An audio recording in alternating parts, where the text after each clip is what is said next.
I explained how your attraction, that feeling, that overwhelming feeling, God, this is right. Mm-hmm. You don't know it's a narcissist, but you do know bold, charming, sexy, funny. It comes from childhood attachment trauma. What goes on in our brain that attracts us to narcissists and keeps us locked into it? I explained that codependency is an addiction, which explains why codependents want to escape, want to get out, but they can't. And they are overwhelmed, subsumed by its number one withdrawal symptom, pathological loneliness. Well, hello there, and welcome to this episode of The Terri Cole Show. I am so glad that you are joining me. Today, I'm talking all about narcissists and codependents with Rosenberg. So Ross is a frequent flyer on the show because we both talk quite a bit about codependency, although we have vastly different definitions of it. But Ross's specialty and his expertise is around narcissists and codependents. He's a global thought leader. It's codependency he's an expert at, but also trauma treatment, pathological narcissism, and addiction. These are all his expertise. He has a whole school where he teaches this. His YouTube channel has 27 million video views. He's got a zillion subscribers. His Human Magnet Syndrome book sold, 165,000 copies in 12 languages. And that's how I got turned on to his work, I believe, which was a bunch of years ago. And he also has a great podcast, Self-Love Recovery Podcast, which is a high-ranking podcast and is always super interesting. So I hope you enjoy this conversation with Ross as much as I enjoyed interviewing him, as I always do. We are talking about his new book, Codependency Revolution, Fixing What Was Already Broken. I am so excited to welcome back to the show my pal, Ross Rosenberg. Welcome back, Ross. Oh my gosh. Every time I come back here, it's like a brand new excitement, a brand new potential of a great conversation. And I never know exactly where it's going to go, but that's what makes it exciting. So you and I are both obsessed with codependency in our different ways, and the way we approach it is different, but you've been doing this for a long time. And I'm so excited that your newest book is already out. Codependency Revolution, Fixing What Was Already Broken. Ooh, look at that cover. I love it. So those. Yeah, it was a tough cover to figure out how to represent that as an image. Seriously. But yes. Thank you. So tell us why this book and why now? The backstory is, I was going to write the third edition of the Human Magnet Syndrome. And as it is, I wrote the second one 5 years after the first, and I was going to write the third one 5 years later. And then as I was writing it, I realized everything that I was doing, I was rewriting the whole book. Usually when you do another edition, it's like 20, 30% change. And then as I moved forward, I realized, well, this is not really about the human magnet syndrome anymore, although it includes all this new updated information. It's about codependency. It's about the field of codependency, the problem of codependency, the struggles with codependence. And I decided to boldly create a book that announces to the world, I know that sounds dramatic, but announces to the world that everything you know about codependency has been wrong, and it was wrong from the beginning. And now is my opportunity to present a unified, systematically explained thesis book that comes from a personal space, an emotional space, and a professional space to tell people exactly what this problem is. And for once, put it out there in a comprehensive manner. Which is hard to do because it is some dense stuff, and there's a lot of conversation about it now, more in the interwebs. We've been talking about it for decades, but, now not a lot of people are talking about it. So let's talk a little bit about the hypothesis, what you're asserting in this book that might be different than what's out there. So some of this is just a continuation of ideas, description, theories, concepts I created with my first Human Magnet Syndrome book. I decided, just like you, as a licensed mental health clinician, we just don't diagnose people willy-nilly. We, have these terms we use that have clear, specific, concrete definitions. And for someone to be diagnosable, they have to match that. And the problem with codependency is, depending on who you talk to, they would recognize codependency as they understood it. And the challenge is a lot of psychotherapists and mental health providers actually struggle with that. And it's so not in the DSM-5. So it's like another thing is that we don't consider it a diagnosable. The DSM doesn't consider it. I mean, I think it's no. It does not. So that's part of the problem too. We don't have a unified way of referring to it. Well, and for good reason, as I explained in the book, it shouldn't have ever been considered because it is a bloated, sprawling concept that means something different to every person you talk to. Everyone has their own explanation for it. So why should the mental health, psychiatric, or the greater medical community take it seriously? So what I did in the first book was I created a simple operational definition from which to expand.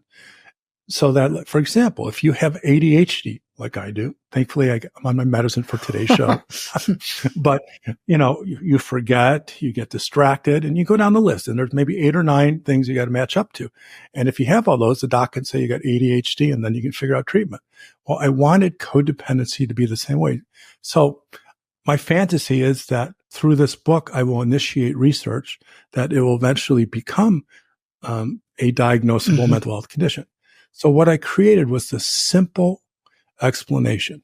Codependency is an individual and relationship mental health concern that is defined by a person who in relationships gives all or most of the love, respect, caring, trust, and protection, LRCTP, with hopes that it's reciprocated. But because of the human magnet syndrome and their choice of a narcissist, it is never reciprocated, and they stay in a relationship. So let me say this even more concisely. Codependency is a problem where a person gives all the love, respect, caring, trust, and protection to an individual who does not reciprocate and will not reciprocate, and yet they stay in a relationship. So now we have this clean explanation. And then what I painstakingly have done in this book is talk about all of the other variables that come with this disorder. So, for example, if someone has major depression, just like ADHD, they are clinically depressed and the depression impacts the quality of their life. And then there's all sorts of other problems, all sorts of personality types. There's not one type of a depressed, if you got that diagnosis. So the same with codependency.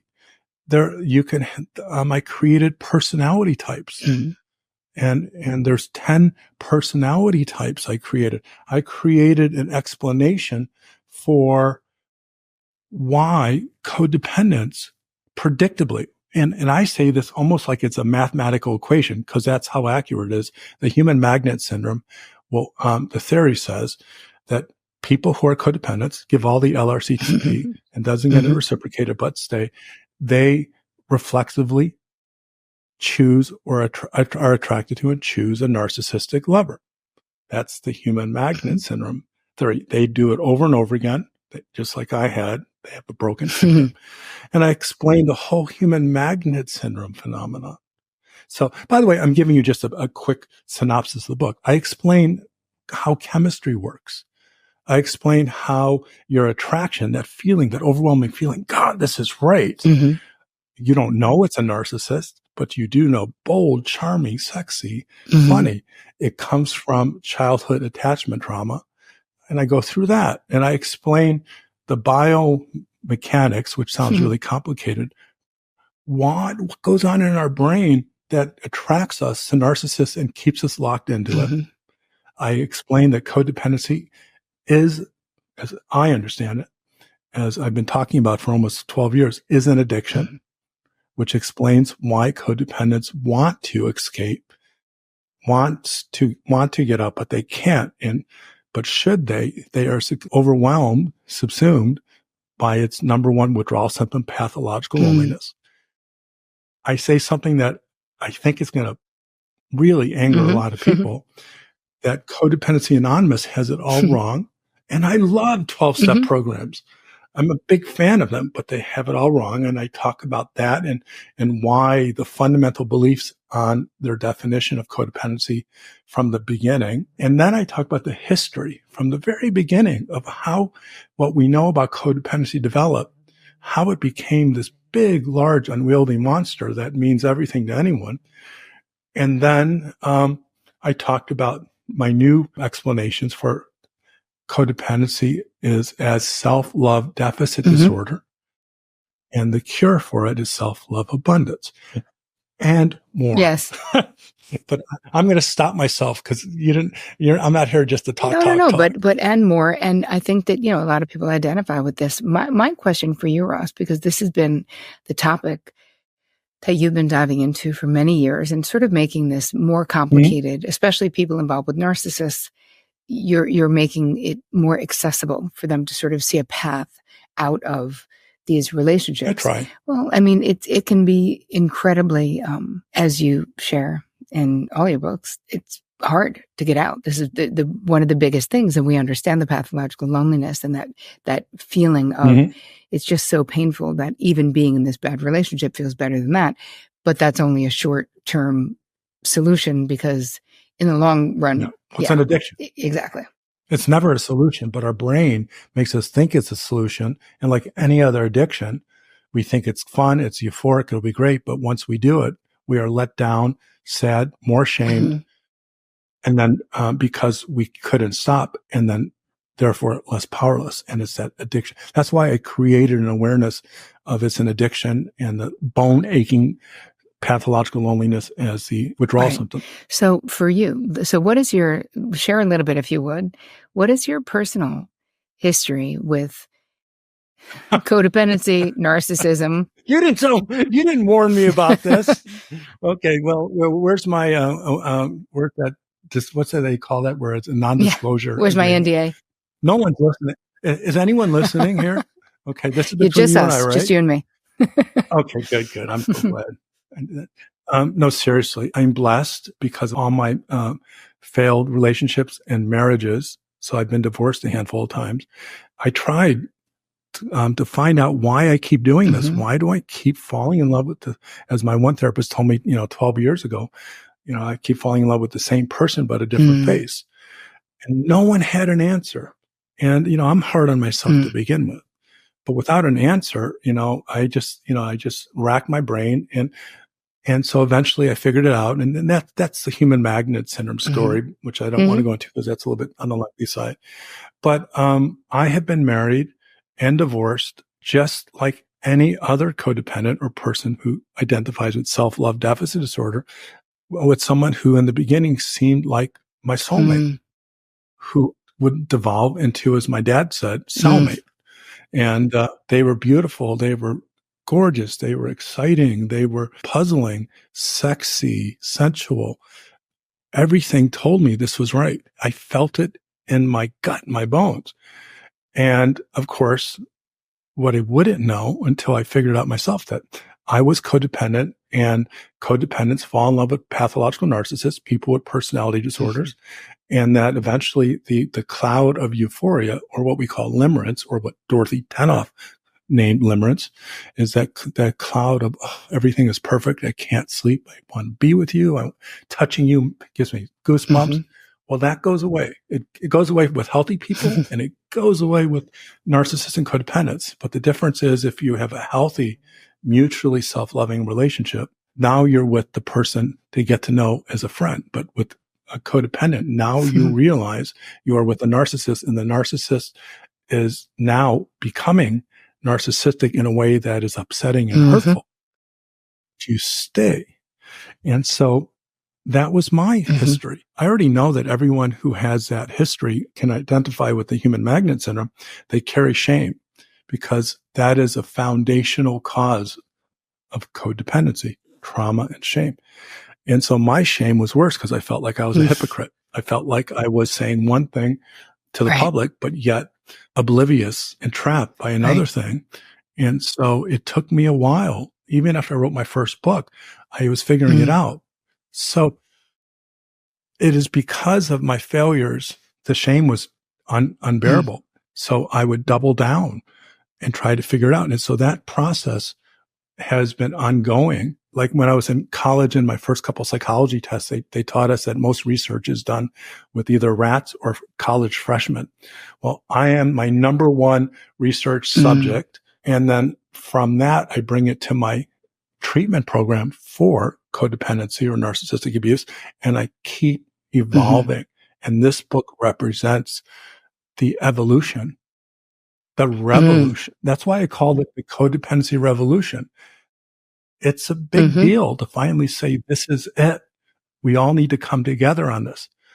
It's not some grandiose narcissistic position. It's like, if we can come together on this, then as a whole, as a mental health community, we can solve it. It's interesting. And as I keep trying for myself. I feel like it's interesting, though, the concepts and the way that, what I think is going to happen if the community comes together, then a lot of things are going to get renamed, right? A lot of things we will need to come to an agreement about what it is and then change, right? Because I've got my own definitions. I've got my own high functioning stuff that would end up being alpha female syndrome or something, right? Like we would.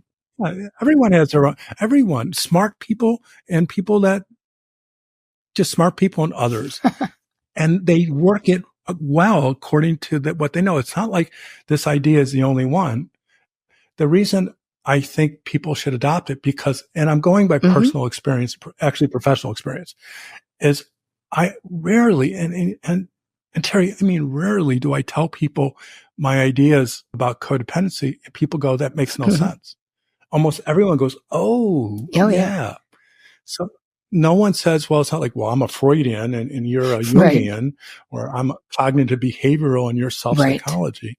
So it could bring people together. And you, for example, you can still hold on to your own ideas. I don't think for people that are really doing good work, it should make them have to abandon some of the stuff that they already believe in and they're doing. I agree with you, though, that it would be helpful if we were all on the same page of what it is, because I think that we're really talking about, a lot of people are talking about very different things.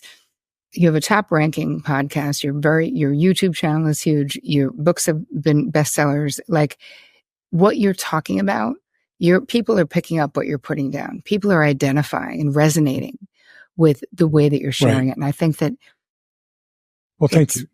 You're welcome, but it's just true. It's just that the data is there, so it tells us that this is an ongoing problem and has been an ongoing problem. Right. And I feel like narcissism has now come to the fore in a way in the last 5 to 10 years that it had not been, especially the last 5 years, that it had not been. I felt like for a long time, there was a couple of us talking about it but then now everyone, whether you're a therapist or not, is talking about it. And you're like, ooh. Which is actually good and also part of the problem, but that's another discussion. It is, though. And I wonder what your thoughts are on that. Yeah. I think of myself as a scientist. I think of myself as a researcher. Of course, I'm a psychotherapist, but I'm not. So everything has to have a definition. There has to be evidence to support the definition. And then there has to be evidence on that evidence. And so for me, it all starts with a concise definition of the problem. And that is my biggest qualm with all this stuff on YouTube, just everywhere. Everyone is qualifying themselves as an expert on narcissism. And most of them, their primary qualification is their survival story and their need as other professions other than psychotherapy. And I'm trying not to say what it is because I don't want to upset anyone. I understand, though, what you're saying, Ross. I do, because I think that there's something real that your survivor story doesn't make you an expert on the condition. And and you know what? According to the human magnet syndrome, there's still codependents, because if you define codependency, so I define narcissism simply. Actually, narcissism is easy for me to define. I use the DSM or the ICD definitions of pathological. I call it pathological narcissism. It's not my term, but it's what I use. It is narcissistic personality disorder, borderline personality disorder, or antisocial personality disorder, or sociopathy.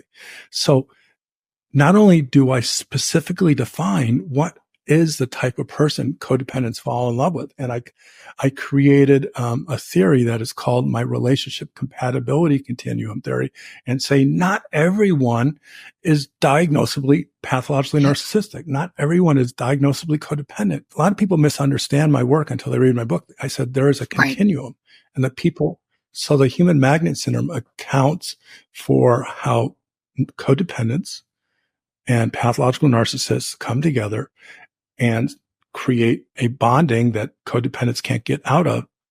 And what I do differently is I don't take the victim role. There is no excuse for abuse. There's no excuse for gaslighting. It's abhorrent. I'm against it. But codependents, or people with self-love deficit disorder, cannot get better. They cannot solve this codependency as I defined it if they don't know that they are 50% responsible in the beginning of the relationship, the forming of it, the maintenance of it. They're not responsible for being abused. And that is what I do, is I explain the problem. I explain each diagnosis. I explain why they come together. And I explain that the only way out is to know about your codependency, your self-love deficit disorder, and solve it, which is why I'm going to pause for a second, which is why I created one of my better ideas of a codependency pyramid. But I'm going to pause because I feel like I'm talking too much. You're not actually. And I feel like the codependency pyramid, I think, is actually very helpful. And actually, honestly, Russ, I think that was the first thing I ever saw of your work on the interwebs. This was years ago now, about the timing of it and how long it takes to sort of train your relationships to be different and to get out of it. So actually, you guys will, in the show notes, we'll share that with you where you can see But I'll say simply, it's at the bottom of it is the cause, attachment trauma, trauma caused by your childhood by having a narcissistic parent. From that is core shame, being fundamentally broken, bad, or unlovable. From that is pathological loneliness, this existential disease of feeling in pain unless you're in a relationship.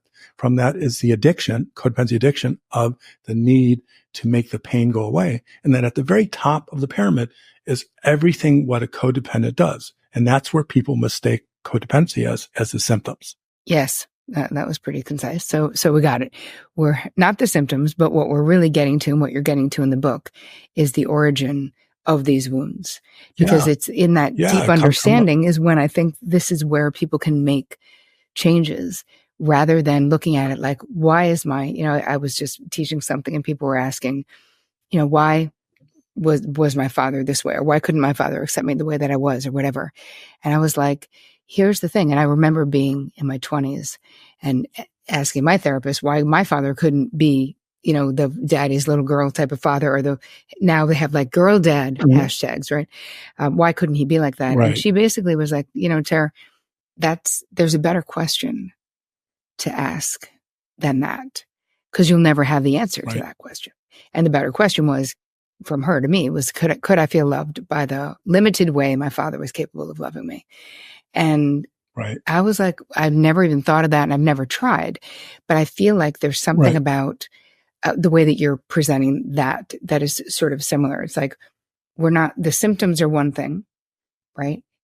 How you got there is another thing. But what you're also walking us through is, what do we do now? I spend just one chapter explaining my self-love recovery treatment program, but that's the book that I keep promising I'm going to write. But I have all that information on my selfloverecovery.com website until I write a book. And so just to tell people that the book is not about the treatment program, although it has a chapter about it. And that actually is that's what I do. That's my passion. Just like you, we can talk about our knowledge of why this happens and what we think the problems are and how to solve it. And I know you, because you are as passionate, dedicated as anyone, is we want to help the person solve what they can't see, recognize, and of course, stop. But part of what you do, though, Ross, and I think that this is what this book is about too, is there's so much hope in what you're sharing in this book, that there is a way, if you are in a relationship with a narcissist and you have self-love deficit disorder or codependency or whatever we're calling it, that there is a way out.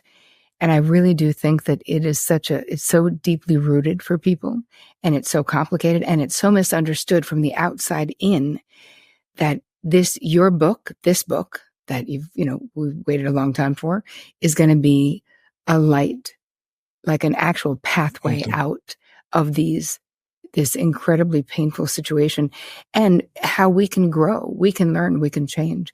And the loneliness that you talk about, let's talk a little bit about how, if someone is in a relationship right now with a narcissist and they want to leave, but they're so afraid of that, as you describe it, right, the pathological loneliness, what do you say to them? What can they do to help with that? Okay. Hold on to that. You talked about the light. When I was trying to come up, it was easy when I did the Human Magnet Syndrome to come up with a book cover of people trapped and chains.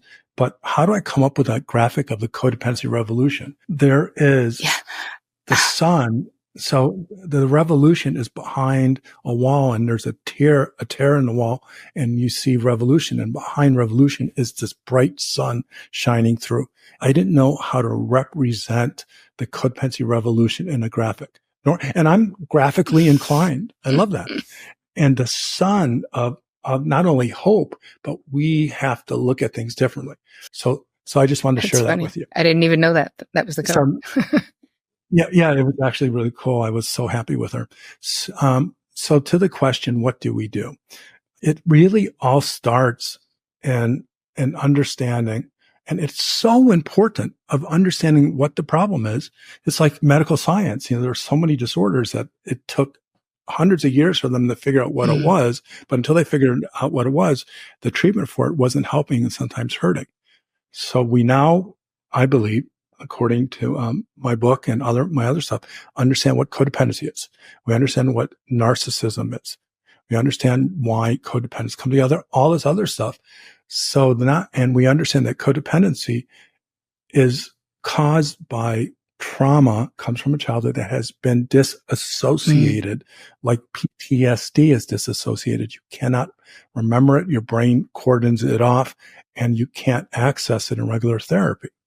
So I created a treatment program that is, I keep updating it. It went 11 stages. Actually, it started at 4, got up to 11. Now it's back to 10. That's how I am. The more I understand it, I just won't stop until I get it perfect. But the 10 stages, and I'm not going to go over them because that's beyond the scope of this interview, address so many elements of necessity to overcome this problem. And the most difficult is getting to the stuff that is not present in one's memory. And so that is where I developed my Healing the Inner Trauma Child Treatment Resolution Integration Method, or the HITCH method. And I got a seminar video on that on my website. And that's just one part of this 10-stage program. So I have this systematically designed, organically flowing program that solves one part of the problem at a time. And then once someone reaches the cure, which is self-love abundance, then it starts building on that. And so that is my approach, is to get to the person to an understanding of the problem and help them come up with a solution that changes them forever. And you do it one stage at a time. So I feel like what so many people listening and watching may feel is overwhelmed. And what I want to assure people is that just maybe listening to Ross talk about this, maybe listening to this interview has made you realize that you're in a relationship with a narcissist. But just because you know it, it doesn't mean you need to take out a billboard about it or even talk to the person about it, right? Yeah. Oh, no, don't talk to the narcissist about it. Yeah, that's dangerous. Definitely don't. Sorry about that. It's true though. It's scary, but know that you knowing it, this is just fuel for you to slowly but surely make the changes in your life that you know you want to make. And if this is you, right, and you're in that situation, then I do believe Codependency Revolution, fixing what was already broken, you are perfectly suited to let this be the light at the end of the light that's going to guide you on the path to your own liberation. And Ross, what I love about... That was beautifully said. You're Thank welcome. you. That was so So brilliant and fluid. Sure. Thank you. What I was going to say, though, that what I appreciate about your work is that you do come from a personal point of view as well. So you have tons of experience as a real professional in the trenches with clients, like in the actual foxhole with people. Yeah. And then, what they say, and I think this is true for me, and I think it's probably true for you too, is that you teach what you most need to learn. And that you're, right? Yeah. Well said. Your Yeah. passion, though, is absolutely resonates as real, as you're someone who's not talking down to anyone. You're someone who's talking as a fellow journeyer with us on this journey to more liberation. So I'm so excited about this book. We've been waiting a long time for this book. You guys, the book is out. It's available everywhere. You can buy fine books called Codependency Revolution, Fixing What Was Already Broken. 100. That's right. You can buy one or all of them. Tell people where they can find you, please. Yeah.